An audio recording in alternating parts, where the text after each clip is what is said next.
Bobi Wine olwaleero avudde Kampala agenda kuba campaign e Fort Portal ne Kabalenga district naye era emikisa gye nga bwe gibeera poliisi ne banywanyi bange bafande ne babikola mwebale nnyo. Bobi Wine olwaleero genda ku mawulire gali international CNN, BBC, Al Jazeera, emikutu gy'amawulire gy'ensi yonna giri ku Bobi Wine Uganda. Ne lwa baana bamuyambe kutuuka ku ekyo. Oba mugaana oba okola ki oba omukolera okitege kubanga Bobi Wine nejandibadde tatuuse kasita omuziiza kamera zikyuka nizigenda ku ye, amawulire gonna ag'ensi yonna nigabeera ku ye kubanga kati President Museveni yabadde fu change jo kyegeegwa Kamwenge kati olede BBC president wango mulungi General Yoweri Kaguta Museveni kubanga since from Muguru kuva ku Saturday inakawa now kati but timuwuliriza tibwagala kumanya nzongwa yena ale mu kinduma lwaki kubanga akasasamaro ke muteekako ku Bobi Wine kabika president wango mulungi Yoweri Kaguta Museveni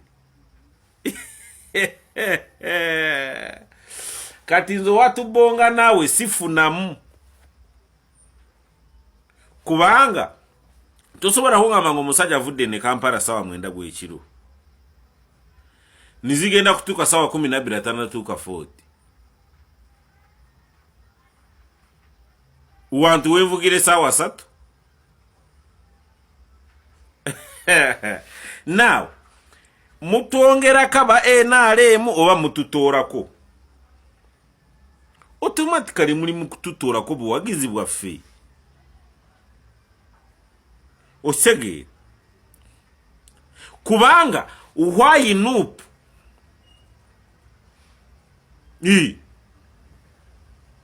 singa ngu ne nandara mafabi bwebityo nandigambye kiri jeno ne munyagwa mugisha nawo anali mukaruru kati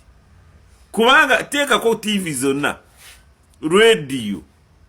TV zitwetorode mu mawanga gatwetorode analiko yeka Robert Kyagulanyi chi nebuuza kiki kiri mabega g'ekintu kino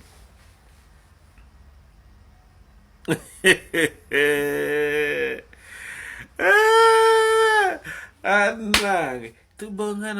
tubonga nawe Checho Sevo mwe manywanyi bange bafande wachana na Bobi Wine muwachane na ye yafanye kampeni tulinenga 15 turone muzeyi kikofira si Checho na ye kale mwebale nnyo